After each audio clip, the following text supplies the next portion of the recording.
everyone, I'm Paul, and in this video I'm fixing the exhaust in my RAV4 again. I've fixed the exhaust in this car 5 times, and at the moment it's worse than ever. I must be bad at this. Here's what happened. I replaced the clunky cast iron exhaust manifold and catalytic converter on my 1997 RAV4 with the nicer steel header and downpipe from the 1998. Unfortunately, that made it so I have one catalytic converter instead of the 2 that are required to pass emissions. The catalytic converter pipe is in the middle of the car. I added a second cat to this pipe so I could pass the emissions. Unfortunately, I'm both stupid and a hypocrite. What happened is, after I added this pipe, all the clearance was good. You see in the video it fit just fine. But after I tightened the bolts, this pipe actually moved up 2 inches and rubbed on the body right here and made a ton of noise. I wanted to be done with the video, so I didn't really include that little detail. And in the very next video, I didn't do a car repair video, I just talked about where to buy parts for your RAV4. One of the biggest points I made is don't buy cheap parts because they're worse quality and will cause problems. So what did I do? Well, I didn't want this to rub, so I went out and bought another pipe, minus the cat, so it would be skinny and not rub. But I went on Rock Auto and I bought the cheapest catalytic converter I could find. Hypocrite. Guess what happened? They welded it together wrong and it rubs more than this one. This car has plagued me with so many clunks and rattles that I refer to my RAV4 as Sir Clunks-a-Lot.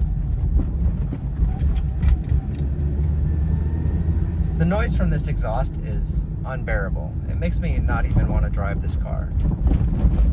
The next video is supposed to be about fixing the clunk in the front suspension, but I can't even hear that over the exhaust.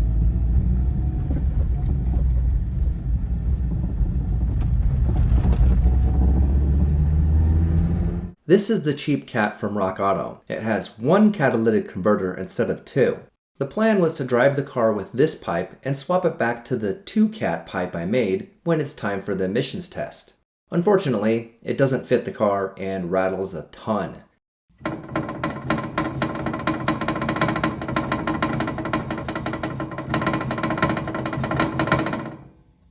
I'll start by removing my downstream O2 sensor. The exhaust bolts take a 14mm wrench. I used my Milwaukee 3/8 inch impact driver with a wobble socket to get the bolts out.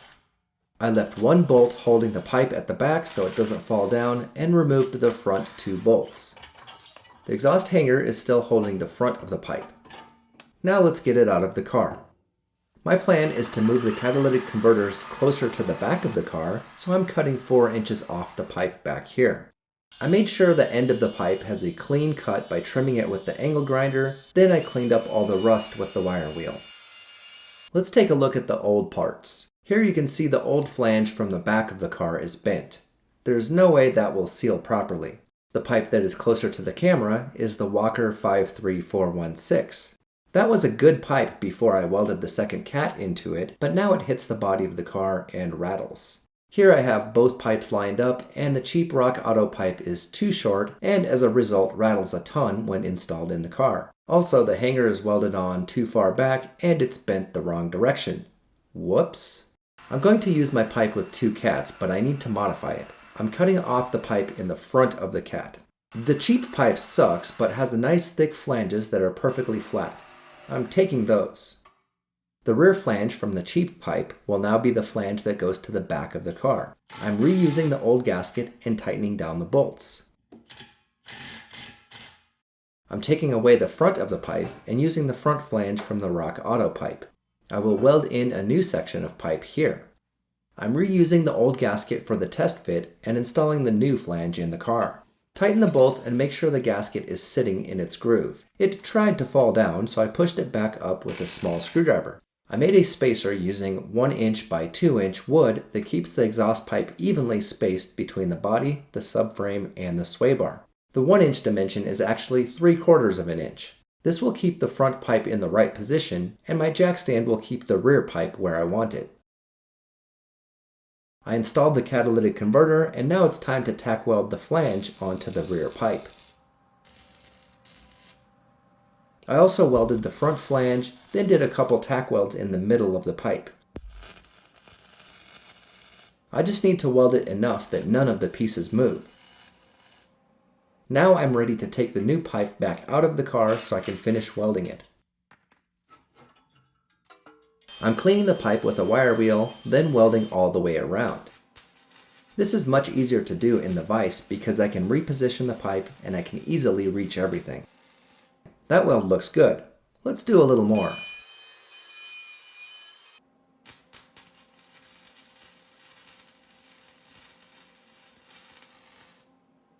Now I'm finishing the weld on the front flange. I finished welding the pipe. I really hope it doesn't move because I don't feel like redoing all the welding. The welds didn't come out pretty, especially over here. I had a lot of trouble with that flange because it's much thicker than the pipe. I also need to weld the new flange onto the rear pipe.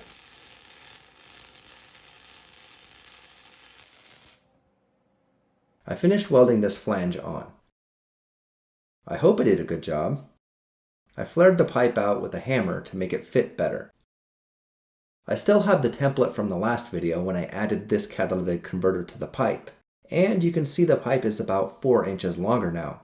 I took some length off the rear pipe and moved the catalytic converters back so they fit the car better. I reinstalled both pipes back in the car and tightened the bolts. The catalytic converters look really good, and they're even mostly under the heat shield. And up front, the clearance to the subframe is pretty good, but when I tightened the bolts, the pipe ended up being a little bit too high. That means the pipe is too short.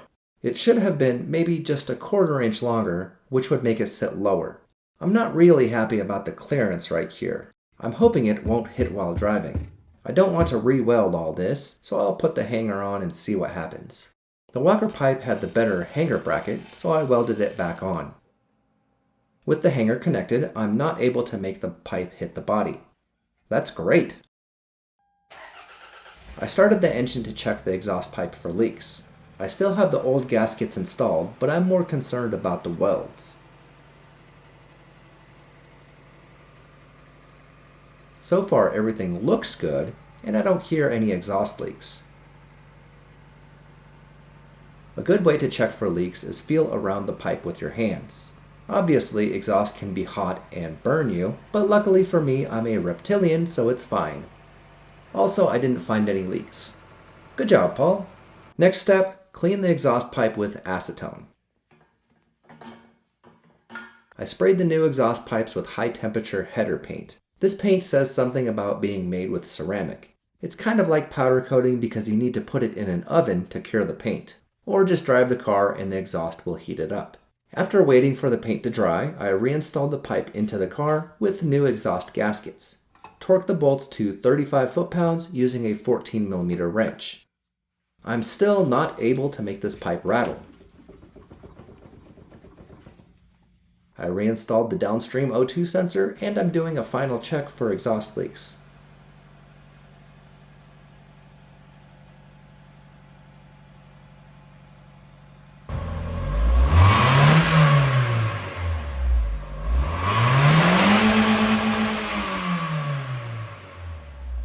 What a smoky mess.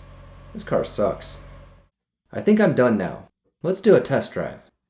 I'm driving through the same section of road as last time with the construction, and I'm not getting any rattling from the exhaust. The suspension still clunks a little bit in the left front, and I do get some buzzing from the little cargo door in the right rear, but the car is much quieter than before.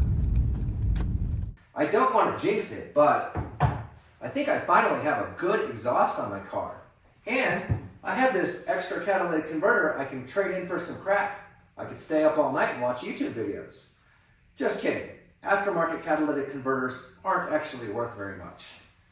So what did we learn today? Well, first, if you buy cheap exhaust online, it might not fit your car. And second, when you're building your own exhaust pipe, you should use spacers to hold the pipe in place and tack weld it together on the car to make sure it fits correctly. If you have any tips or tricks you'd like to share about building your own exhaust, please leave them in the comments below. Thanks for watching, and I'll see you next time.